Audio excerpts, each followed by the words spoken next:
Goeienaand en baie welkom by Saai se webinaar. Ons het so 'n bietjie vroeër, eintlik laas jaar met die KwaZulu-Natal onluste en dit het toe later versprei het ons webinar gehad oor selfverdediging en veral die kwessie rondom noodweer. En vanaand se gesprek gaan eintlik oor 'n produk wat Ian Cameron mee opgekom het, 'n nuwe versekeringsproduk vir vuurwapeneienaars met die naam Firearms Guardian. Nou, dis waaroor ons aanvanklik sou gaan praat vanaand en ons gaan nog steeds daaroor gesels, maar ek dink daar's 'n meer brandende kwessie waaroor almal ons die afgelope tyd of die afgelope 48 uur vra is die Kirkwood krisis. Nou, vanaand saam met my op die paneel is Daniël Eloff, direkteur by Spies, en dan ook Ian Cameron, die stigter van Firearms Guardian en Gemeenskapveiligheid leier by Action Society. David Phelan sou ons ook vanaand saam met ons op die paneel verskyn het, maar dit klink vir ons asof die dinge daar by Kirkwood weer besig is om warm te word, en hy het gesê, indien daar 'n gaping is, sal hy dalk bietjie later saam met ons op die paneel klim, om net vir ons bietjie terugvoer te gee oor wat by Kirkwood aan die gang is. Nou Ian, ek dink, ek moet vir jou vra om vir ons te sê, wat het gebeur by Kirkwood, wat is tans aan die gang, en wat moet gemeenskappe maak in hierdie situasies? Dankie Francois, dankie vir die geleentheid om saam te gesels. Ek dink daar's 'n baie eenvoudige opsomming vir Kirkwood. Eerstens is daar verskeie versoeke vanuit die werkerskorps in die gebied wat op plase daar werk. Onduidelik, ek het al verskeie stories gehoor dat baie van die mense wat die versoeke rig teenoor werkgewers in die area, naamlik boere, is nie noodwendig eers werkers op die stadium, maar nietemin vra onder andere dat daar 70% van alle werkers wat in die gebied werk van Suid-Afrikaanse afkoms moet wees. Hulle vra ook dat hulle tot R30 per uur se betaling sal ontvang in die toekoms. Nou daar is 'n vorm van 'n skikking of 'n gesprek wat plaasgevind het in die afgelope 48 uur, en dinge het toe redelik rustig begin raak, maar daar is gerugte, soos jy reg gesê het van Dave se kant af, dat daar moontlik weer iets vanaand kan gebeur. So ek glo Dave sal deur die loop van die gesprek by ons aansluit. Ongelukkig is die skade wesenlik, daar's miljoene rande se skade aangerig.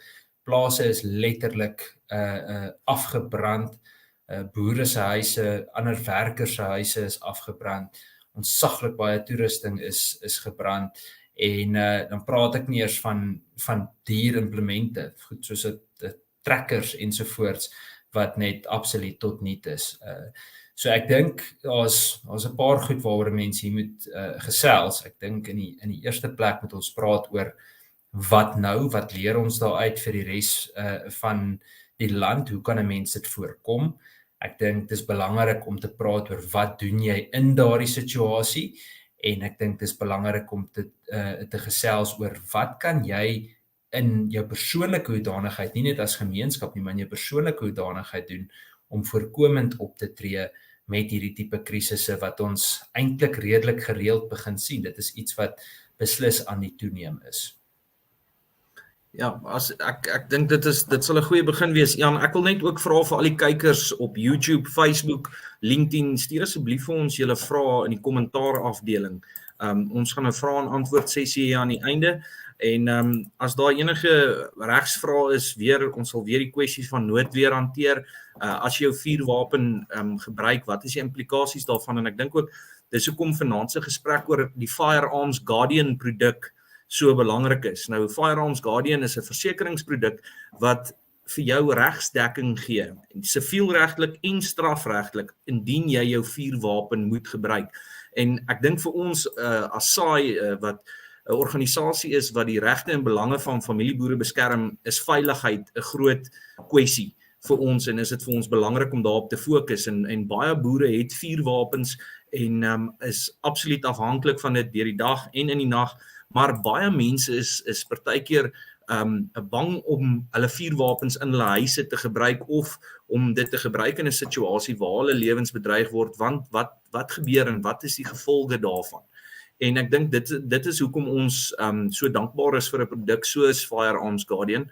En ek gaan vir Daniël sommer net ook vra om die skakel na die Firearms Guardian blad hier in die kommentaar afdelings te plaas, dan kan julle 'n bietjie meer lees oor wat se tipe dekking is dit. Daar's 2 tipes opsies vir R100,000 se dekking, menend nou jou regskoste, en dan ook enige sivielregtelike eise wat daai sal voorspruit, en Ian sal ons nou vertel, jy weet, selfs as jy 'n ongeluk het by 'n jag, of jy per ongeluk skade aanrig aan iemand se eiendom as gevolg van die gebruik van jou vuurwapen, is daar dan dekking van R100,000 of R300,000.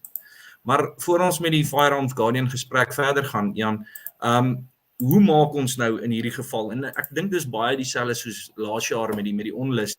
Jy sien, jy kry 'n groot groep mense wat begin nie net plunder nie, maar ook skade aanrig. Hoe maak 'n gemeenskap? Hoe organiseer 'n mens? Wat maak ander gemeenskappe wat baie bekommerd is dat hierdie in hulle areas gaan gebeur? Want ons, jy weet, ons het dit al laas jaar, het ons al begin hierdie vrae, maar ek dink ons kan nou sekerlik weet, dit gaan weer gebeur. Hoe gaan ons te werk? So Francois, ek en jy het al verskeie gesprekke gehad, en ek het al baie keer vir jou gesê, daar's 'n paar sleutelboublokke wat heel eerste in ag geneem moet word. So ek gaan vanuit 'n voorkomende oogpunt praat, en vanuit 'n gemeenskapsoogpunt. En ek wil met die volgende sin begin. Die eerste ding is, hou op om te wag vir die staat om vir jou iets te doen. Die polisie in Suid-Afrika gaan nie hierdie tipe krisisse stop nie, hulle gaan dit beslis ook nie voorkom nie. Onthou dat iets soos misdaadintelligensie wat verantwoordelik is om hierdie tipe kwessies proaktief aan te spreek, is 'n nul op 'n kontrak op die stadium in die land, en dit is iets wat polities absoluut gekaap is. So dis belangrik dat mense besef, moenie onder die illusie wees dat die polisie proaktief iets gaan doen nie, en moet ook nie onder die illusie te wees dat daar 'n vinnige reaktiewe poging van die polisie se kant af gaan wees nie. Sonder om met 'n polisieeringsgesprek te maak, wil ek dan net laastens byvoeg, indien die polisie iets doen, sien dit as 'n bonus, maar moenie dit jou einddoel maak nie. Wat is die volgende stap? Die eerste ding is, maak seker dat jy 'n kommunikasiestelsel of struktuur in jou gemeenskap het. Nou Dave sal waarskynlik nou 'n bietjie meer in detail daaroor uitbrei, want hy's 'n kenner in daai gebied, en die tyd wat ek destyds saam met hom in die Oos-Kaap spandeer het hy my verstom oor hoe goed baie van daardie gemeenskappe georganiseer is. Maar ons sit met die uitdaging dat ons dikwels nou vinnig of reaktief kan kommunikeer, maar wat gebeur volgende? So jou eerste boublok is, maak seker daar's 'n kommunikasiestelsel. Tweede ene, begin werk aan daardie operasionele plan. Ek verwater dit nou eintlik 'n bietjie, dit is dalk 'n gesprek wat in meer detail op 'n ander aand moet plaasvind, maar tipies, en ek wil verwys na oud-generaal Roland de Vries se beplannings modules wat hy deurwerk met gemeenskappe, en toevallig in van daardie Oos-Kaap gemeenskappe al reeds gedoen het, waar hy deurtrap hoe gemeenskappe proaktief kan inklim om hierdie tipe pogings teen te werk. Met ander woorde, hoe kan hulle misdaad, kom ons noem dit nie intelligensie nie, maar eerder informasie insamel wat hulle kan gebruik om booswigte te stop terwyl hulle besig is met die misdryf, of om dit dan nou te voorkom. Ek dink die volgende gedeelte is, wat is daardie skerp kant wat jy mag gebruik? Wat mag jy doen en wat mag jy nie doen nie? En ek dink dis waar gemeenskapveiligheidsstrukture dikwels onder die illusie verkeer dat hulle slegs oë en ore mag wees, en dit is nie waar nie. Daarmee sê ons nie dat hulle as vigilanties moet optree nie, maar ons sê wel dat jy jou gemeenskap mag beveilig. As jy sien of iemand betrap terwyl hy of sy besig is om 'n misdryf te pleeg, is daar geen rede vir jou om nie daardie persoon aan te keer, en natuurlik met die regte prosedures en opleiding, en dan nou seker te maak dat die proses van daar af reg volg nie. So kom ek som op, weer eens, ons kan nou dalk as daar vrae is 'n bietjie meer detail daaroor praat, maar eerstens, wat is jou kommunikasiestelsel? Tweedens, het jy die vermoë om 'n proaktiewe plan in werking te sit om voorkomend of dan nou reaktief op te tree? By dit is dit belangrik dat daar 'n sentrale beheer vermoë is. Jy moet iets soos 'n gesamentlike operasionele sentrum of 'n gemeenskapsentrum hê van waaraf jy dit kan bedryf. En derdens is dit dan belangrik om te verstaan, wat mag jy doen en wat mag jy nie doen binne die raamwerk van die wet nie. En dis uiters belangrik, want jy wil nie hê dat jy op die ou end sit met eier in die gesig en dat mense dink jy tree as 'n vigilante op nie, maar wel dat jy goed opgelei is en binne die wet optree. Ek dink die laaste ding wat ek net wil byvoeg by dit, ons het agtergekom oor die afgelope 10 jaar in Suid-Afrika dat 'n goed georganiseerde gemeenskap nie net plaaslike, kleiner en selfs ernstige misdaad bekamp nie, maar bekamp ook politieke misdaad. En hierdie raak eintlik aan 'n politieke misdaad. Ons het al dikwels gesien dat sekere politici in Suid-Afrika hierdie soort geweld aanmoedig. En wanneer 'n gemeenskap goed georganiseer is, dan is die kanse dat so iets sou gebeur in daai gemeenskap net nie so groot nie. Laaste ding, dis nog 'n laaste ding wat ek net wil noem voor ons verder gesels, is ek luister, en ek gaan nie name noem daarvan nie, maar ek luister na sekere organisasies of kommentators oor hierdie spesifieke geweld, en ek hoor te veel, maar ons is in kontak met die nasionale polisie, of ons is in kontak met die provinsiale polisie. Ons het agtergekom dat wanneer 'n gemeenskap goed georganiseer is en binne die wet optree, dan sien ons dikwels dat die polisie dan ook meer versigtig is om nie in te tree nie. Want hulle weet dat as die gemeenskap gaan intree, gaan hulle nie minder gevaarlike opsies kies nie. Hulle het nie toegang tot al daai opsies en gereedskap wat die polisie veronderstel is om na toegang te hê nie. So die polisie tree dan baie vinniger in. Verskeie voorbeelde, Francois, ons was saam op Barberton destyds, is een van die voorbeelde. As 'n gemeenskap goed organiseer, is die kanse van wanoptrede van die polisie net soveel kleiner, en die kanse van swak optrede deur die betogers ook natuurlik soveel kleiner. Francois, ek dalk daar kan aansluit oor die wetlike aspek van wanneer mag jy arrestasie beoefen of nie. En ek dink ons daar's eintlik 2 punte wat ons hier moet bespreek. Een is, en ek sien van die kommentaar in die kommentaarafdeling is, wat doen jy sodra jy jou vuurwapen gebruik het om 'n misdaad teen jou af te weer? En dan die tweede een is, wat doen jy in gevalle waar dit byvoorbeeld hierdie soort betogings is?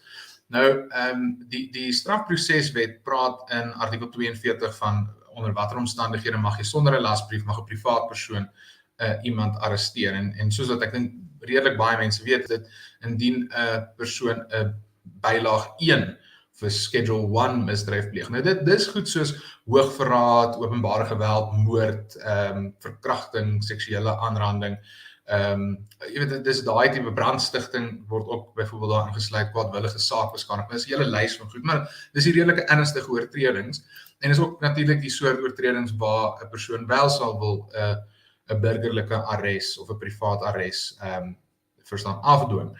Nou, ons het al deur die loop van die jare bietjie meer gesag gekry vanuit ons howe uit onder watter omstandighede mag jy arresteer en hoe moet daai arrestasies lyk. Nou, gaan net so vlugtig deur van die hooftrekke gaan. Ek wil, die een is, jy moet die bedoeling hê om te arresteer. Met ander woorde, jy moet subjektief baie duidelik die arrest doelbewus bewerkstellig of uitoefen.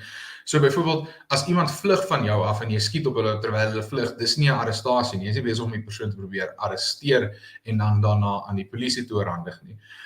Jy moet ook natuurlik die mate van geweld wat jy gebruik moet proporsioneel wees teenoor die bedreiging wat jy in die gesig staar. Jy moet natuurlik ook redelike gronde hê dat die mens besig is om 'n misdryf te pleeg.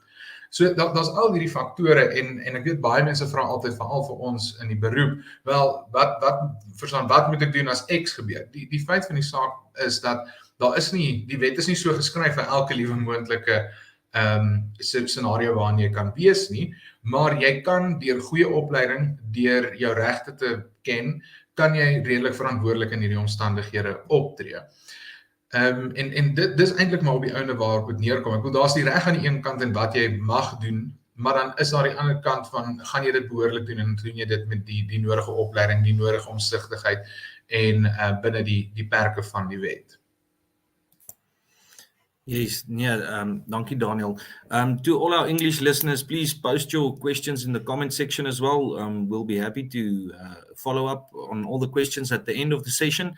I see there are some people that have clicked on the page on the left top hand side. You can translate the page into English and you can read what the Firearms Guardian product has to offer. And I think it's very relevant to the situation that we find ourselves in now.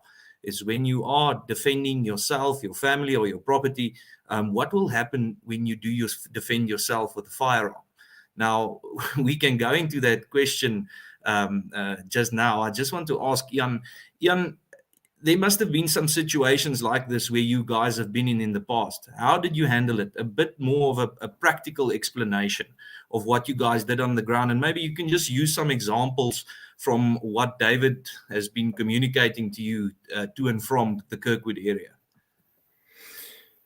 Yeah, sure. I think I want to firstly start with obviously a rural area, and for the sake of the area, I don't want to expose them unnecessarily, but I'll speak about specific situations a few years ago, just in the southern parts of Gauteng, where we saw several land grabs taking place, and it severely threatened certain farmers' property in that area. Not only the property in terms of their agricultural produce, but also their personal property in terms of their accommodation. So it posed a serious threat to them and their family's safety. One of the first things we did is to be incredibly visible with patrols, with additional patrols in the area, and to also bring in external, let's call it external resources for these patrols. And it created a very certain, let's rather say, quite a serious uncertainty with the land grabbers or looters in the area. It definitely caused for them to be unsure about what was going on. So we upset the status quo. So I think that's one of the first things that's important to mention. It definitely created a form of intimidation. We also saw, and I'm going to come to the planning now, but we also saw that this very visible force that literally comes in, that consists of community members from other areas, as well as members of private security, definitely raised a few question marks from protesters and rioters in the area, creating the impression that they didn't have control anymore, and that this area was now going to be dominated by a different and lawfully organized group. So I think that's one of the first parts is create the impression. Through creating the impression that you are in control, you often gain control as well. It also meant that the police had to take hands. There was no wrongdoing by community members in acting that way. There was also no wrongdoing by private security entities that were appointed to work in that way. And we very quickly saw that the police actually asked for further cooperation, and didn't just insist on the community sitting back and watching their properties being destroyed. So that was crucial for us. I think one of the next things, Francois, that we saw is that take hands with local businesses in the area. It is absolutely crucial that businesses buy in to the community safety strategy, even if it's just an ad hoc one at that stage, and see what you can do to get the, let's call it a small group of leaders together to do a joint, let's call it a joint operation, where everyone has the same direction and the same goals that they want to achieve in the end. I think what's important about that is that it's a centralized attempt to restore law and order in an area. It's not an attempt where many different groups try to come in and really actually just upset the well-organized groups in a region like that. Now, why do I say that?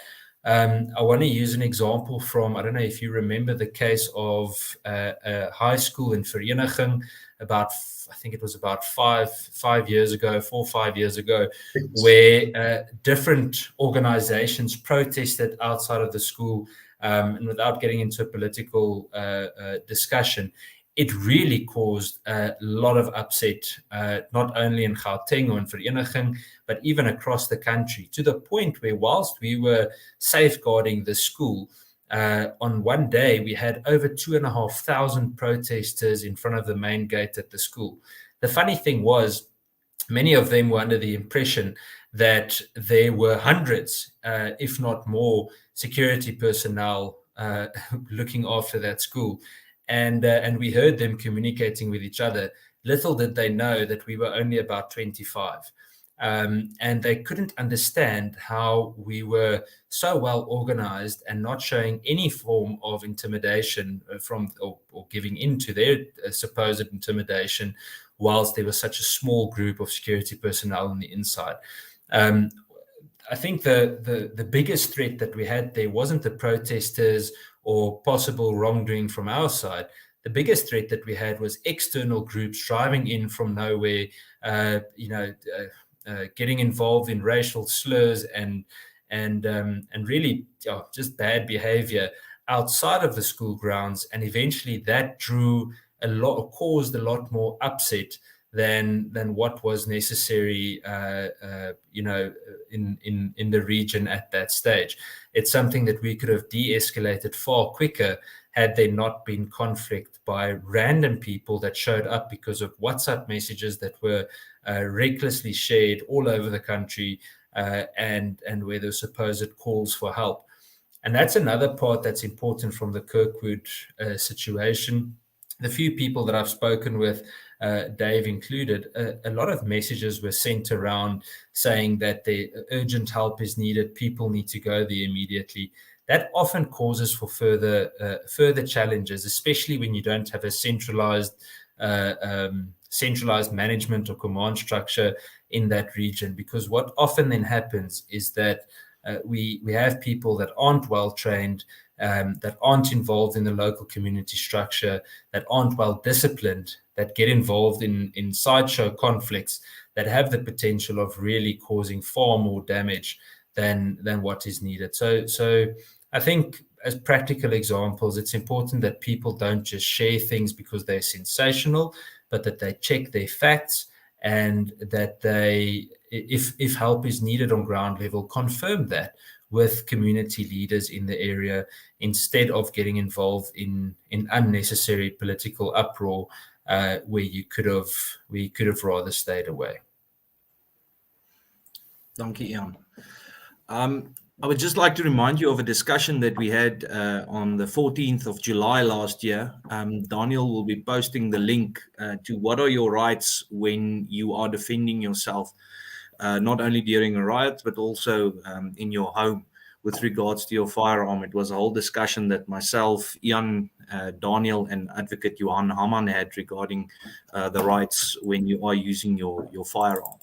And I see a lot of the questions are surrounding that issue, and we will address some of them at the end of this session. But please feel free to watch that webinar. And if you do have any questions, you can just send us a WhatsApp or email to the Saai line.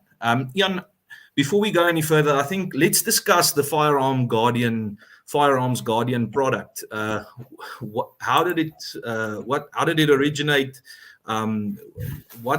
What is it about, and how does it work? Well, let me start by someone answering one of the questions that I've seen in the comments on YouTube. One of them is, according to the law, do you have to fire a warning shot before defending yourself? And the answer is no. But why I want to use that as a reference. Very often we see that law-abiding citizens are the least risk when it comes to violence in the country. They're the least risk when it comes to defending yourself with a firearm, because they are mostly the ones that are very well disciplined. They are lawfully armed. We call them lawfully armed for a reason. It's not just because it's written on a pen on paper with a pen. It's because they've put in the effort to go through the entire licensing and competency process. And I was getting tired of the amount of calls that I was receiving over a long period of time, actually many years, where I heard stories of good people doing the right thing, defending themselves, defending their families, defending their property, and then getting maliciously not only arrested, but also often prosecuted. And myself and a team of like-minded individuals got together and said, but why can't we build a product which became Firearms Guardian that guarantees your legal assistance and cover up to a certain amount if you were to defend yourself with a firearm. Now, many people might say, and I'm going to refer to the question about the warning shot again, someone doesn't necessarily, and I don't agree with the warning shot side, I don't think it's a good idea to fire a warning shot, but nevertheless, many times I've spoken with people that said to me, they didn't want to take a life, but they felt it necessary to fire a warning shot. And even though there are many charges that they might be charged for, that person did everything that they could rightly do at that moment to defend his or her family, or that they thought was the right thing to do. And we decided that even those cases, should they be prosecuted, we will do everything in our capacity to assist them and cover them. And the reason, well, an add-on for this, Francois, is that I think it's very frustrating to stand around a fire on a weekend with friends and hearing stories where people say, but there's no point in getting a firearm because I'll be the one ending up in jail. And that's simply not true. The majority of cases that I've had contact with, the good people didn't end up behind bars. And yes, there was a court process. Yes, it might have been very frustrating, but they won the fight in the end. And we want to make that fight even smoother. We want to see what we can do to normalize lawful firearm ownership in South Africa as far as we possibly can, and to assist law-abiding citizens to be able to own firearms without the constant fear of what am I going to do if something should happen to me or my family. And I think the great thing about this is it really has a family focus. So we don't say that you need to cover every single firearm, or that you need to cover every single person in your household, but that your direct family, whether your son uses your wife's firearm because that's the only thing they could get access to when there was an armed intruder, say for example on a farm, then we will do everything we can to cover that person as well. And the underwriters that we work with have done phenomenal work to see how we can build a really broad cover to not only focus on certain technical parts, but that we've really gone to see that every single Firearm Control Act related charge and well, every single criminal charge that could happen with regards to firearms is covered. So as another example, you end up defending yourself or your family inside your house. There's an armed intruder, the person points a firearm at you, you shoot and you fatally wound that suspect, and you are charged, for example, for murder. Then we immediately step in and we assist you. So the first thing you do when this crime occurs, or when this incident rather occurs, or crime on you and your family happens, you call Firearms Guardian, you get a 24/7 number. As soon as you call, the process starts, and we make sure you've got immediate legal assistance to see to it that this process runs as smoothly as it possibly can. Ja, Jan, ek dink daar's 'n paar punte wat vir my baie belangrik was met hierdie produk. Een is presies daai ding van as ek iemand skiet, dan jy weet, dan is daar meer moeilikheid vir my as wat dit werd is, en dit is nie so nie. Die tweede punt is, jy weet, as iemand by jou huis inbreek en jou vrou gebruik jou geregistreerde vuurwapen om hom te skiet, of jy weet, dan dek die polis nog steeds die regskoste daarvan. En dan natuurlik, jy weet, soos wat jy sê, in al die gevalle wat jy al teëgekom het, jy weet, die oorgrootste meerderheid van die kere is die persoon wat homself verdedig het, nie die skuldige een nie. Maar tog sien ons al hoe meer en meer in die nuus hoe daai mense in die moeilikheid is, tyd agter tralies moet spandeer en hoë regskoste moet aangaan teen 'n proses wat net nie reg hanteer is nie. En ek moet sê om met meer as 2.500 prokureurs op die Firearms Guardian paneel wat jou kan help in reg oor die land, elke dorp is daar iemand op hulle paneel, en regtig goeie omsigtigheid wat jou dringend kan help, dit is regtig uitstekend. En ek dink ook, as jy net vir die mense so bietjie van 'n voorbeeld kan gee vir die jagseisoen wat nou aanbreek, want ek weet Firearms Guardian dek ook jagverwante ongelukke. Ek sien Daniël deel die skerm hierso. Daniël, as jy net so bietjie kan afskrol onder toe, is die verskeie pakkette daar. Die terme is baie goed uiteengesit. As daar vrae is, sal een hulle se span dit baie maklik kan antwoord. En dan die vorm is ook baie eenvoudig en baie kort. So Ian, wat net so 'n bietjie oor die jagverwante ongelukke sal ek sê. So Francois, ek dink in die eerste plek, kom ons begin sommer by jag, en net om dit 'n bietjie interessant te maak. Jy is besig om te jag, jy stap deur die bos en jy kom 'n klomp stroopers te wat besig is met onheilighede. Al vuurwapen wat jy by jou het, is jou jaggeweer en daar volg dan nou 'n insident waar daar heen en weer geskietery is en jy wond verdagte met die jaggeweer. Tipies in daai situasie is dit nie jou tradisionele huisroof insident nie, maar dis tipies weer eens waar Firearms Guardian intree. So dis net om dit van toepassing te maak op jag en ek weet dit is nie die soort insident wat elke dag gebeur nie. Ek sien David by ons aangesluit, ek gaan my sin klaarmaak en dan gesels ons dalk gou 'n bietjie daar, maar kom ons praat gou oor die jag verder. Ek dink die volgende gedeelte is dat daar 'n aanspreeklikheidsdekking is wat saam met die produk kom. So daar's twee elemente of twee produkte binne in Firearms Guardian. Die eerste ene, kom ons noem dit sommer opsie A, betaal jy R135 'n maand, jy kry R100,000 regsdekking en jy kry R100,000 aanspreeklikheidsdekking, of opsie B, jy betaal R245 'n maand, jy kry tot R300,000 regsdekking en tot R300,000 aanspreeklikheidsdekking.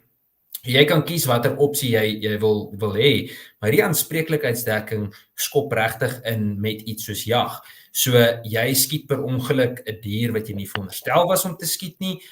Ons het onlangs 'n geval gesien waar of ek het eintlik met iemand gepraat by Handtex daaroor, waar hy sê hy het so 'n paar jaar gelede gejag en hy het toe 'n stoetbil van 'n boer wat agter 'n ander dier gestaan het, ook doodgeskiet. En dit het natuurlik 'n redelike ernstige finansiële druk op die persoon gesit. So dis tipies waar dit met jag kan intree. 'n ander voorbeeld met die aanspreeklikheidsdekking is daar is 'n skoot wat per ongeluk afgaan, iets gaan verkeerd, daar word 'n gat in iemand se voertuig se deur geskiet. Ek is nou regtig besig om voorbeelde uit my duim te sê, maar hierdie dinge gebeur en dis dan tipies waar hierdie dekking kan intree. En dan sluit dit natuurlik, en is maar net 'n bykomende opmerking, sluit dit natuurlik met sportskiet of skietdae hierdie aanspreeklikheidsdekking ook in. So in kort, enige iets wat gaan word jy die sneller trek en jy gelisensieer is of binne jou gesin gelisensieer is om daardie vuurwapen te gebruik, gaan ons jou help. Die beginsel weer eens en die hart van hierdie produk is die oorgrootste meerderheid wetsgehoorsame mense wat vuurwapeneienaars is in Suid-Afrika, is goeie mense. Hulle doen amper altyd die regte ding. En ek dink dis belangrik dat ons vir hulle 'n bietjie 'n geleentheid gee om 'n positiewe sy van vuurwapeneienaarskap te sien. Want al wat ons dikwels hoor is kritiek van die regering of elders wat nie altyd akkuraat is nie. Dit skep dikwels 'n wanindruk dat mense wat byvoorbeeld jag, sportskiet of dan net 'n vuurwapen dra vir selfverdediging buite die wet optree of buite orde optree, en ons wil hierdeur weer eens wys dat vuurwapeneienaars in Suid-Afrika gewoonlik die regte ding doen. Uitstekend. Baie dankie Ian. Dave, welcome. Goeienaand mense, ek het verskoning vra dat ek 'n bietjie laat aangesluit. Dit was 'n interessante dag. Nee, geen probleem nie. Baie dankie dat jy dit gemaak het. Dave, ek weet julle is tans nog besig met 'n vloeibare situasie daarso. Verduidelik bietjie vir ons, wat gaan tans aan daarso en wat het julle gedoen om die gemoedere te bedaar, soos wat ek verstaan het vroeër vandag, en ek weet dit kan weer later opvlam. Was wel, ja, okay. Ek is nie van die eerstens, ek is nie van hierdie gebied. So ek was die naweek in kennis gestel of gevra om te kom help hierso, om te help om dinge te koördineer en ook om een van die spesifieke boere te kom beskerm. Ek het 'n spannetjie opgebring hierso en ek het begin intree om te help met die koördinering van dinge hierso. Ek het 'n bietjie ingekom op in die die tweede hoofstuk, as ek dit so kan stel. Hierdie nonsens het verlede Woensdag begin. Woensdag en donderdag was er probleme gewees. Dan is dit stil gewees die naweek. Dit het gereën die naweek, dit seker gehelp. So 'n bid vir reën asseblief. Dan ons het hier aangekom net voor 20 voor 5 maandagoggend het ons hier aangekom. En toe was die bal al klaar in die rol. Daar was al klaar optogte gewees, daar was al klaar paai wat versper was en van die boere se kant af, en ek praat onder korreksie, van die boere se kant af, hulle het 'n eis van die werkers dat hulle so R30 'n uur vergoeding. En volgens die boere en meeste mense wat doorgegaan het, vir die vlakwerk wat die mense doen, dit is buitenspore. Dit sou die besigheid gevou het. Toe het hulle dit verwerp. In plaas van onderhandelstafel toe te gaan, was die ouens straat toe. En soos gewoonlik, ons beskadig die infrastruktuur, ons terroriseer die mense, en ek gebruik die terroriswoord, terroriseer, want dit is wat ek gesien het met my eie oë. Ons terroriseer die mense, ons maak mense dood, ons brand af, ons breek, ons veroorsaak miljoene rand se skade. En die hele tyd was die deur oop van die boeregemeenskap hierso. Ek was glad nie betrokke by daai, maar omdat die persoon wat ek help oppas, een van die raadslede van die boerevereniging is, word ek op datum gehou, want dit is baie belangrik vir my, dit help my om my beslissings te maak. So die deur was altyd oop gewees. Gewone SEPs het eers begin, toe is Pops aan die toneel gewees, hulle het nou die hele drills gegaan om die situasie te ontlont, ek bedoel, skies. En dit het net op en af gegaan, dan is dit weer stil, dan is dit gerugte van hierdie gaan gebeur, daardie gaan gebeur, die hele lot het gebeur. Maandag was dit die hel los, Behalve Afghanistan was 'n langste geveg wat ek ooit in my lewe gehad het. Dit was 4 ure wat ons nou op en af met die ouens in die straat hier in Kirkwood beklei het.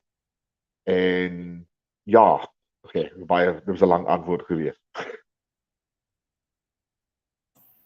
Dave, ek wil graag 'n paar vrae vir jou vra as jy nie omgee nie. Ons het vroeër 'n bietjie gepraat, maar ek dink eerstens baie dankie dat jy gewillig is. Julle is seker nogal moeg. Jy het vir my gesê jy het genoeg gerus, maar ek glo jou nie. Ek lyk altyd so.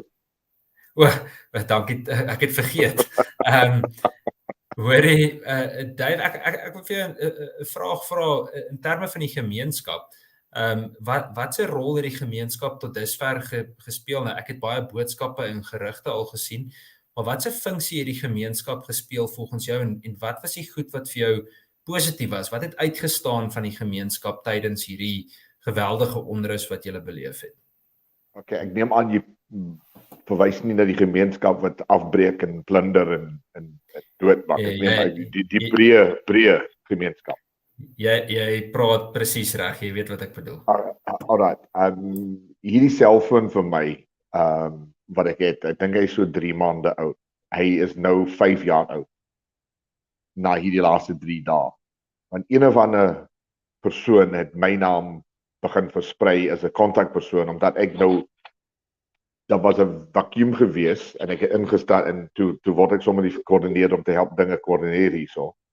En iemand het my naam op sosiale media gesit, met my naam en gesê, Dave Phelan is die kontakpersoon, daar is die nommer. Toe begin van maandag aan, van, ek wou amper sê so 7 uur se kant, tot nou, en dit gaan nou weer lei, ek sê nou vir jou, mense bel my, en as ek het in presentasies kan sit, ek sal sê 60-70% van die mense wat my bel, sê reguit vir my, luister, ons is nie naby genoeg om julle toe kom fisies ondersteun daar, maar ons wil bid vir julle.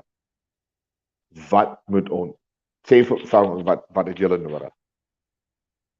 En dit het my regtig in my hart geping, en dit het my so baie spoed gegee, en hierdie boer, hy het my weggejaag hier gister, vir my gesê, gaan gaan slaap, ek wil jou nie sien tot vanoggend. Maar toe kom ons gisterand hier aan, oor ons gedagte gaan nou weer moontlikheid wees. So, daai 70-80% van die boodskap wat ons gekry het, 70% sal ek sê. Mense te ver as om enigiets te doen en hulle gee vir ons daar ondersteuning. Dan was ander mense wat nou finansiële ondersteuning wou gegee. Dan het die oproepe gekry van, en dis al heel vreemde mense wat my nie ken, wat die gemeenskap hier nie ken. Ons het mense wat nou op bystaan is in Oos-London, wat so 200 kilos is. Ons het mense wat nou, soos myself, het Potensie uitgery het, en Jeffreys Bay uitgery het, Himmelsdorp uitgery, PE uitgery, ek kan nie daar anders simpel naam sê nie, so ek sê dit PE. Het Eidnag, het Dispatch uit, het, waar is die ander, wat nou fisies hier is, wat opoffering gemaak, nie ek nie, is sulks, want ek word betaald deur my kliënt om te help. En hierdie mense, nie gepraat van luister, wat gaan ons betaal word, of dit of dat, luister, waar het jy ons nodig, en wat moet ons saambring, en wat gaan ons doen, en ek het vir hulle verduidelik. En dan was dit die klein presentasie, ek sal sê amper die 3-4% mense wat sê, luister, as julle, ons gaan afkom, en nie die doodmaak, ons gaan 'n vrek maak, en ons gaan die varke voer. Maar dit was jy kry altyd 'n bossie ook in elke pak. So, die meerderheid van die mense wat nie fisies hier kon wees, en dit was 'n kwessie van, ons bid vir julle. En ander mense wat sê, luister, ons gaan vir julle geld stuur. Ek moet dit gaan nog deur die boerevereniging bedryf word, as dit nou van die grond afkom. Maar dit was altyd so positief geweest. Daar was ouens uit die Kaap, daar was 'n 10-man span uit die Kaap uit op pad, toe ons hulle op hol sit, want dinge gekalmeer, toe ons hulle nie hulle tyd en geld mos, ons hulle op ys gesit vir nou. Daai 10-man span uit die Kaap uit, daar was ander 2 mense uit die Kaap uit, hulle wil hier naartoe gevlieg het. Daar was 'n span van 12 mense wat nou reg was, ons laai die bakkies, ons ry nou af, ons kom ondersteun julle. Toe moes ek vir hulle op daai stadium ook vir hulle sê, okay, wag vir nou, dinge is besig om te kalmeer vir nou, en dit is moeilik om 'n klomp siviele mense, ek is 'n ou soldaat, dit is bietjie moeilik om 'n klomp siviele mense met wapens dit te beheer, nie bestuur, beheer. So, ja. Okay, Dave, ek dink die een vraag wat ek het, en dan kan ons nog 'n bietjie ander kommentaar ook leer, Francois, het julle, is die gemeenskap goed georganiseer in Kirkwood? Het hulle die vermoë om in te tree, of is daar, en ek wil nou nie hulle op die spot sit, ek weet die mense probeer baie hard, en jy moet seker versigtig trap met so antwoord, maar hoe lyk die organisering daar in kort, as jy in 2 of 3 sinne moet opsom, of is dit baie belangrik, of sou dit baie belangrik wees vir privaat sekuriteit om te kon intree? Okay, die eerste gedeelte van jou vraag, die antwoord daarop is, kyk na my gesig, kyk al die merke wat op gesig, ek hou nie my bek nie. Nee, dit is nie goed genoeg georganiseer nie. Daar's mense wat nou wil, maar hulle weet nie hoe. Daar's mense wat weet hoe, maar hulle wil nie. En daar is nie, soos ons gesê nie weer maak, daar is nie 'n plan, dis sulk. Daar is nie 'n plan, ons gaan dit doen, daai doen. En tipies, grootste voorbeeld daarvan, daar is 3 beheerkamers in die vallei hierso, wat nou CCTV-kameras beheer. Maar daar is nie 'n jok nie. Daar is 'n gesamentlike opsenter waar almal saamwerk. Daar was gisteroggend, ek dink dit was, het SEPS vir ons laat weet, die jok is nou gestig, daar sy nommer, maar die veiligheidskoördineerder van die area hierso was nooit daar gewees nie. Die stasiebevelvoerder was op die groep wat ons gestig het. Ons het 'n jok WhatsApp groep gestig om dinge te koördineer tussen die mense. Ek het hom opgesit in die begin. Ek het 'n verwelkomingsboodskap hier daar gesit as 'n voorbeeld. Hy het deurgelees, gesê ja, Dave, dis chappie. Sit dit op. Toe maak ek dit oop. Toe sit ek onmiddellik op daai stadium die onmiddellike rolspelers in die area.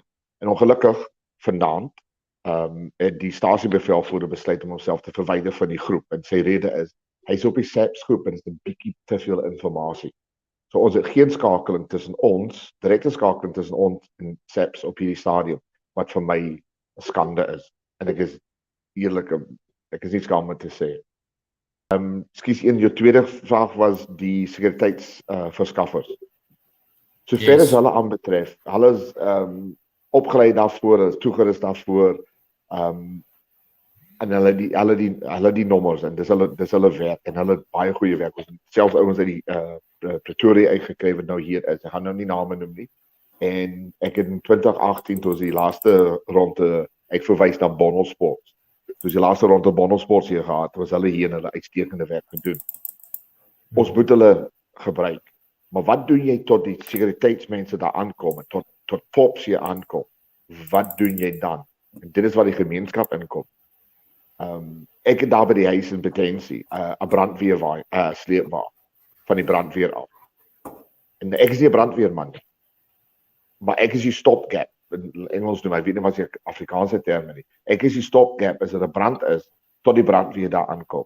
En dit is wat ons beedwag moet wees. En die ander terme wat ons gebruik deesdae is die gemeenskapsveiligheidseenhede wat nou besig is om geweldig te groei deur die land. Hulle moet in staat wees, hulle moet opgelei wees en hulle moet kennis hê wat om te doen. En ek weet julle gepraat oor die resaspekte 'n bietjie vroeër, dit was een van die dinge op jou agenda. Ek kry mense wat wapenlisensies het vir wapens, vir 10 wapens, 5 wapens. En hulle vra nog steeds my, wanneer mag ek skiet? Ja. Ja, ek dink jy antwoord eintlik baie van ons vrae. Francois, ek gee weer 'n bietjie oor aan jou, maar ek dink David het baie mooi vir ons ingekleer waar baie van die tekortkominge lê en ek dink dit antwoord ook eintlik baie van die mense se vrae. Ek dink iets wat uitstaan van wat David nou genoem het is die feit dat mense wat dalk vuurwapens het of sê hulle staan gereed om hulle self of hulle gemeenskap te beskerm, nog steeds onseker is wanneer hulle dit mag doen. So daar is 'n definitiewe fokuspunt waar ons almal dalk 'n poging kan aanwend om mense beter in te lig daaroor. Ja, dis dalk 'n gesprek vir 'n ander aand. Thanks, Jan. I think it's just important that we maybe just give some advice to these communities that are now scared on how to proceed in future. Dave has highlighted some points that we need to look out for. But Dave, if you had a couple of pointers to communities that want to organize and for them where to start, what advice would you give to them? Civic pecum parabellum. If you want peace, prepare for war. Ons wil vrede hê in ons gemeenskappe. So ons moet voorberei vir die ergste. En ons moet nie net voorberei vir gewelddadige optredes. Ons moet voorberei vir daai brand wat deur ons area kom. Ons moet voorberei vir daai vloed, vir daai vliegtuig wat neerstort in die middel van 'n woongebied, daai tipe dinge. En ons moet voorberei vir hierdie dinge. En soos enige voorbereiding wat jy doen, jy moet dit inoefen. En dan moet riglyne wees, dan moet 'n plan wees, en dan moet struktuur wees, dan moet 'n bevelstruktuur wees. En ek weet ek is 'n ou soldaat, maar in so situasies is almal kyk vir mekaar. Daai 3, 5 sekondes of 10 minute of ure en 'n half wat jy mors, jy gaan nooit terugkry. Mense moet weet wie doen wat wanneer. Wie is die beste persoon om die medies toe te pas? Wie is die beste persoon om met die media te skakel? En dis beslis nie ek nie, want ek praat te veel. Maar hulle moet 'n plan, die gemeenskappe moet 'n plan hê. En ek is reg dat ek het nog nie iemand gekry wat nou met my gestry het hieroor. SAPD, meeste van die polisielede waarmee in aanraking kom, hulle stem saam met my. Die SAPD is nie in staat om hulle mandaat te vervul. Hulle het nie genoeg mannekrag, hulle het nie genoeg uitrusting. Baie keer is dit nie die regte persone wat in daai blou uniforms is. Persoon is 'n partykeer kry jy 'n persoon wat in daai uniform is en hy behoort nie, hy moes nooit daar gewees het. Hy of sy moes nooit daar gewees het. So hulle is nie in staat om ons te hulle mandaat te vervul, om ons te beskerm. Hulle is nie daar. Nou daar was gesprekke of besprake gewees in hierdie week, bring die weermag in. Ek is 'n ou soldaat en ek is 'n tuinstedelike instrukteur. Dis die laaste ding wat 'n mens wil hê. Jy wil nie 'n persoon hê wat opgelei is om 'n vyand dood te maak in 'n stedelike gebied ontplooi. Jy wil nie. Kyk wat het gebeur met 3-2 bataljon in, ek dink was Katlehong gewees. So ons moet leer om onsself ons moet nie kyk vir die ouetjie langs ons om ons te beskerm. Ek kan staan in die oggend met tandeborsel, dis die persoon wat na my gaan kyk. En ek myself fisies, sielkundig en opleiding gewys in staat kry. Nie om 'n soldaat te wees of 'n sekuriteitsbeampte te wees, maar om myself en my familie te beskerm. En nadat ek daai in plek het, dan om 'n bydrae te maak om my gemeenskap te beskerm. Dankie Dave. Ek wil net so voor ons na die vrae toe gaan, Daniël, net vir Dave vra, wat verwag julle? Wat lê voor? Ek sien hier's 'n klomp boodskappe wat op die groepe versprei word dat daar dalk môreoggend weer dinge gaan opvlam. Wat vir mense wat wil weet wat daar by julle tans op die oomblik aan die gang is en wat julle verwag, of is dit dalk te vroeg? Kan ek jou volgende week antwoord? Ja. Right. Soos jy weet, die gerugte doen die rondes en 'n kollega van my wat nou saam met my was net voor ek op online gekom het, ons nou terugkom hierso. Ek het vir hom gesê, okay, nou, ek het nou hierdie inligting, wat doen ek met hierdie inligting? Deel dit met die mense en dan niks gebeur, dan is dit wolf. Of ek sê niks en iets gebeur, dan sê ek die vark in die verhaal, ons was nie voorberei daarvoor. Weer eens ek kom terug na my terme wat gebruik het voorheen. Civic Peckham Palabellum. Ek wil vrede hê, so ek kan berei voor die ergste. Ons verwag vanaand, en ek is eerlik met jou, ek verwag vanaand die ergste. En nie dat ek die ergste verwag die hele tyd. Ek verwag probleme vanaand. As mense vir my sê, ag, miskien môreoggend by 10:00 se kant is hulle klaar, dan gaan hulle naweek hou en dan sien ons hulle weer Dinsdag. Ek dink jy wil op vakansie gaan die naweek en jy het klaar planne. Ek dink hierdie mense gaan ons besig hou die naweek. Iemand sê vir my nee, hulle beklei nie in die aand, hulle toi in die oor naweke. Hierdie mense, ons het Paasnaweek gehad en net voor Paasnaweek het hulle beloning gekry, hulle het hulle geld gekry. Dis 'n Paasnaweek. En jy kan maar dink, by Dinsdagoggend was er veel oor in die beurs nie. Toe kom hulle in werk een dag en toe begin verlede Woensdag toe begin die nonsens. Môre is payday. So daar gaan nie pay wees nie. So wat gewoonlik gebeur by sekere gemeenskappe, sekere areas. Ek kry my pay die Vrydag, ek gee vir mamma die bietjie geld, dan gaan ek kroeg toe of Sabine toe, dan gaan drink ek die res van dit uit.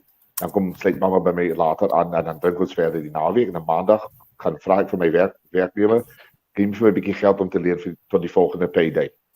Maar daai ding is nou weg. Nou kom ons dan na hierdie naweek, wat weer eens 'n lang naweek is. Hierdie mense gaan nie weg vir die lang naweek nie. Oproerige. Hulle gaan nie weg vir die lang naweek nie.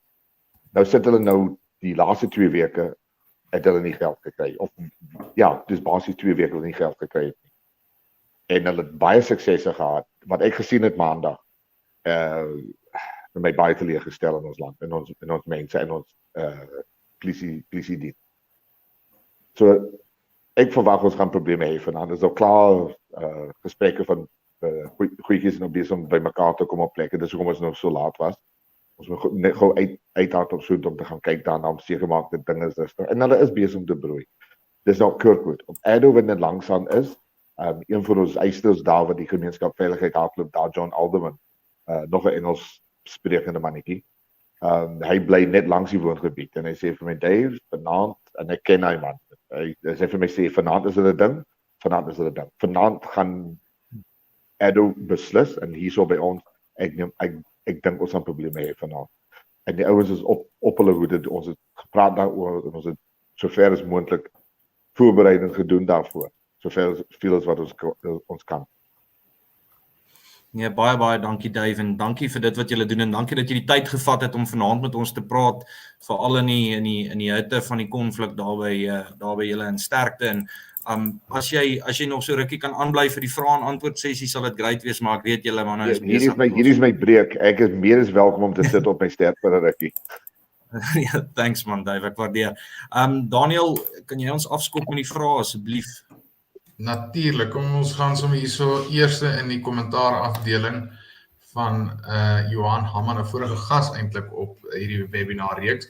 Vra aan Ian, moet 'n persoon al sy wapens lys om aan te sluit by Firearms Guardian en is dit vertroulik neem hy aan en dan verder indien nuwe wapens sou bykom, begin dekking eers as die nuwe besonderhede deurgegee is of word dit uit die aard van die saak gedek soos wat hierdie 4 wapens aanskaf en dek die versekering die persoon of 'n lys wapens.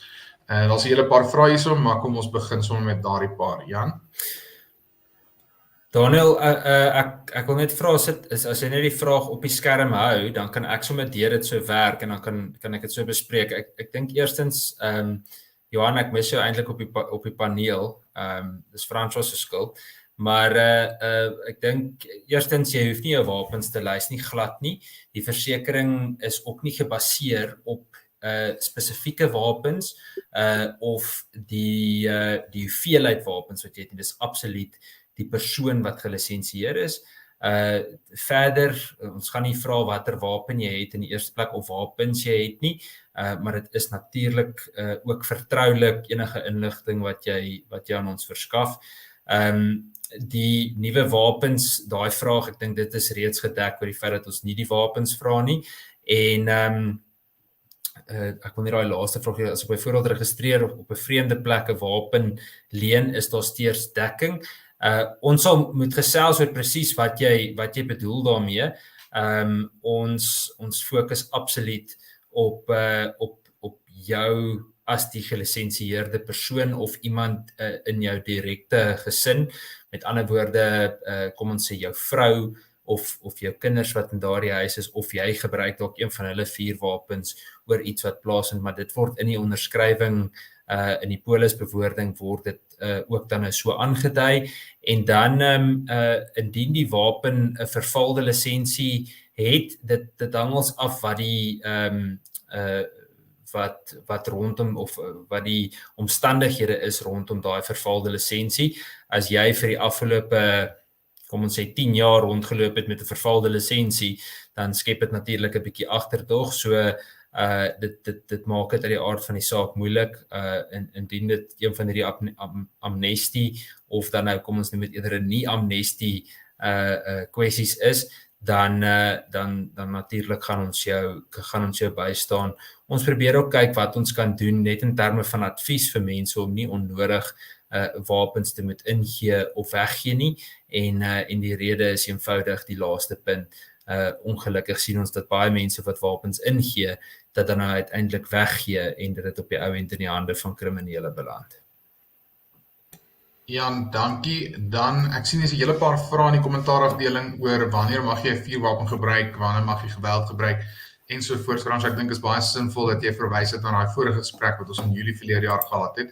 En ek dink dis maar die beste om terug te verwys na daardie video toe, want dit is eintlik maar tipe van 'n gesprek, 'n lang formaat gesprek op sy eie, want die antwoord is nie net so klink klaar soos wat mens noodwendig sou wou gehad dit moet wees nie. As ons dalk 'n verdere vraag hier kan vat, ek sien een van die vrae, Jan, het jy eintlik redelik goed alreeds beantwoord, nie net in die kommentaarafdeling nie, maar ook regstreeks, maar dalk net weer vir die mense wat nou ingeskakel het, wanneer dit gaan oor artikel 15 en 16 vuurwapens, mag jy dit vir selfverdediging gebruik. Jan, as jy dalk net weer vir ons so net op antwoord daaroor kan gee. Ek gaan dit sommer in Engels antwoord, net dat meer mense dit kan verstaan. The question is, are you allowed to carry and use your section 15 or 16 for self-defense? And the answer is yes. It's a relevant section from the Act, and self-defense is a lawful purpose to carry a firearm. So it's that simple.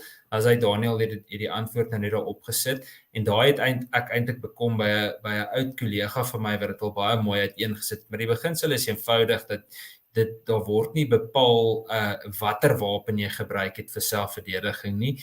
Die beginsel is net of jy gelisensieer is om daardie wapen te mag hê of te mag besit. Ek dink uit die aard van die saak sit ons met uiters kwaadwillige beamptes partykeer wat onnodig tegnies probeer raak in plaas van om te fokus op die rede waar die insident plaasgevind het. Hoekom nie fokus op die feit dat daar 'n rower of 'n moordenaar of 'n verkragter in jou huis was, in plaas van om te fokus op jy weet, volgens wat is die vuurwapen gelisensieer nie. So nietemin, ongeag waar hy geregistreer is of eerder onder wat of vir watter rede hy gelisensieer is, gaan ons jou nog steeds bystaan. Dan as ek dalk bietjie kan draai van die ander kommentaar wat nie noodwendig direkte vrae is nie, maar bietjie meer spesifiek praat oor Kirkwood op die oomblik. Ek sien dis 'n hele paar mense wat net praat oor die absolute onvermoë van baie van die owerhede, maar Dave, as ek dit dalk vir jou kan vra, jou ervaring sover met baie van die owerhede in hierdie omstandighede, hoe is daardie samewerking? Wat wens ons word meer gedoen deur hulle, en wat kan ander mense in ander gemeenskappe, ek bedoel, hierdie gebeur nou op die oomblik in Kirkwood, maar ons het verlede jaar soortgelyke situasies gesien, en dit gaan waarskynlik al meer word, en ek bedoel, ons sit regtig in 'n baie plofbare situasie oor die hele land. So wat stel jy voor, hoe benader mense en gemeenskappe hulle plaaslike owerhede, hulle veiligheidsdienste, wanneer dit by hierdie soort situasies kom? Eerstens, weer eens, ons moet 'n plan hê. Ons moet daai plan inoefen. Jy moet weet voor jy by daai situasie uitkom, kan ek staat maak op hierdie persoon? Of gaan hierdie persoon net deur die lysie afgaan om vir sy baas te sê, ja, ek het daai ding gedoen elke maand en ek het met hierdie mense gepraat elke maand en ja, ons het 'n plan, stof hom gou af en dit beteken dat. So ons moet daai plan, jy moet 'n plan hê, jy moet daai plan inoefen. Wat ek gesien het hierdie week, en my baie teleurgestel. Nou ek het geen probleem om vinger te wys om te sê daai ouetjie is goed of daai ouetjie is sleg. Ek het baie goeie mense ontmoet hierdie week. Polisielede wat kom ons praat oor die polisie byvoorbeeld. Ek het baie goeie polisie lede gesien hierdie week wat hulle werk regtig wil doen. Maar ek was bitter baie teleurgestel in bestuur. Ek is bitter baie teleurgestel dat ek kry op ons groep 'n berig daar om te sê, help ons, daar's omtrent 1000 mense wat ons aanval hierso, hulle gaan ons oorrompel, ek dink is die regte woord, my Afrikaans is nie 100% nie. En ek sê vir daai kolonel asseblief stuur mense daar om hulle te gaan help, en sy sê vir my, ja, ons het 'n jale gestuur. Ek vra tweede keer, ek vra derde keer, en ek kry dieselfde antwoord. Maar die mense op die grond, na die tyd toe ons met hulle gepraat, hulle nooit 'n voertuig gesien daar. Daar's intussen 2 persone dood daar. Sou hulle nog lewendig gewees het as daai polisie betyds daar was? Ek weet nie. Maar wat hulle die smaak van die mond van die mense is op hierdie stadium is hulle was effens gedrop. En dieselfde asem sê ek het op 'n stadium langs polisielede vir dieselfde kolonel gevra, luister, daar's gemeenskapslede hierso wat nou opgelei is, hulle is gewapen met nie dodelike wapen, en ek is baie ernstig daarop, met nie dodelike wapens wat julle wil ondersteun hierso, want julle is wie is die Afrikaanse term vir outnumbered, julle nie genoeg nommers hierso nie. En soos die jare vorentoe gegaan om hierdie een groep te probeer uitsorteer, daar is 'n ander groep wat van die flank wat die polisie gas gee van die kant af en hulle gooi met klippe. En ek vir hulle gesê ons sal julle flank vir julle bietjie beskerm. Nee, bly weg, ons soek julle nie hier nie. En toe sê nou die toneel verlaat, toe sê vir die ander lede asseblief, ja, dek ons flank vir hom. Ons was nie daar om polisieman te speel nie. Ons was nie daar om mense probeer doodmaak of wat die geval mag wees. Ekskuus, net hierdie oproep doodmaak. Dit was nie die doel, maar ons was daar om die mense te help wat daar was om ons te help. En ek kry een persoon met nee, ons soek julle nie hier nie. En die ander wat besef, daar's probleme. Ja, help ons. En die wet maak baie eenvoudig vir jou. Daar is voorsiening gemaak daarvoor. Ek is julle die resaspekte bespreek, maar ek gaan dit in diepte ingaan. Ek is 'n siviele persoon, mag optree as 'n skedule 1 misdaad besig is om plaas te vind. Buite die skedule 1 het ek nie reg daarvoor. Maar as die polisie my 'n opdrag gee om te help, of die polisie my versoek gee om te help, mag ek is eintlik verplig om hulle te help. Dave, dankie. En dan 'n baie relevante vraag hierso van een van die kykers en luisteraars. En ja, ek gaan sommer by jou begin en Dave, jou vra om aan te sluit by Francois. En ek kan sommer maar in Engels dalk antwoord is, how do we build community resilience plans? Is there a book, a manual training we should attend? Ek dink dis 'n baie relevante vraag weer eens in die konteks van wat ons die afgelope paar maande al gesien het. Mr. Julius, thank you very much. English. I think it's a fantastic question. I think let's start with you at home before we talk about the community side. I think it's crucial that you get training yourself. One of the groups that I believe in firmly and that I've worked with a lot is Fortis Proactive Defense. They've also started a program called Lone Operator, and I think it's absolutely remarkable content, and it's completely focused on the idea that you as a civilian can be your first and last line of defense and should consider it as such. So I think that's starting with yourself. I'm not saying people should only do that training, but it's important that you train yourself and your family. I think the second part, in terms of the community, it's crucial to get involved with some kind of organized structure. Now, unfortunately, Francois, and this is not aimed at Saai, we've seen that over the years, some smaller groups in the agricultural sector have claimed to organize communities, but unfortunately, when things went really rough, they simply couldn't really assist during those times of crisis. So I think it's important that you identify organizations with which you can relate as a community and get involved with their training plans. One person that I would like to again single out is retired General Roland de Vries.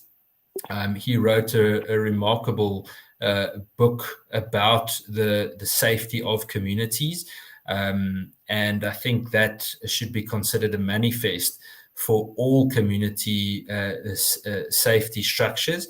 A lot of it might not be directly relevant to every single community, but I really believe that the majority of communities can learn a lot from that. And again, that's also someone that you could discuss or speak to if you need assistance. And I'm sure Dave will help. I will gladly help. And I know Francois and Daniël are also always ready to assist where needed. Dave, any further comments on that, or shall we land this baby? Well, if you're going to give me a chance to speak English for the chance. Please go ahead. Yeah, I think Ian definitely hit it on the head there. Roland's book on community safety, I would say, is the blueprint for it. For a novel, and I'm saying this with the greatest respect for Roland because I love the man. He's a great person. He's a great leader. It's a bit heavy reading for a non-military person. So whatever your community is, you can also look at, there's another source you can look at, taking that manual and making use of the guys who used to be involved, especially in the commando structures, because the commando structure was a more home and heart defensive structure. So a lot of the stuff, the wheel's already been invented, and the knowledge and the expertise and the willingness is there amongst a lot of our old boys who've been there, done that. So it is make use of the knowledge you've got there. Not all the communities are going to be able to get Ian or Roland or Daniël in within the next couple of weeks, the next couple of months. You might have to wait a year or 2 years, and that might be too late. So get something going now. And the guys that do this, we're always willing to share our stuff. I've gelled together a few different farm protection checklists from different organizations that I give out to whoever wants to, whoever will take it, add on to it, take away from it, use it, start someplace. But start now. Don't wait till next week. It's too late. Thank you very much, Dave, and thank you for making time for us this evening. I really appreciate it, and good luck with the tonight and with the weekend coming around. I know you guys are going to have your hands full, and please let us know if there's any support you would need from us. And good luck. Jan, baie dankie vir jou tyd en jou moeite en vir alles wat jy elke keer vir ons doen en vir jou advies. Ek weet die mense kan jou volg op Twitter en op Facebook waar jy ook gereeld jou wenke deel. Daniël, baie dankie vir al jou advies vanaand en vir jou fasilitering van hierdie gesprek.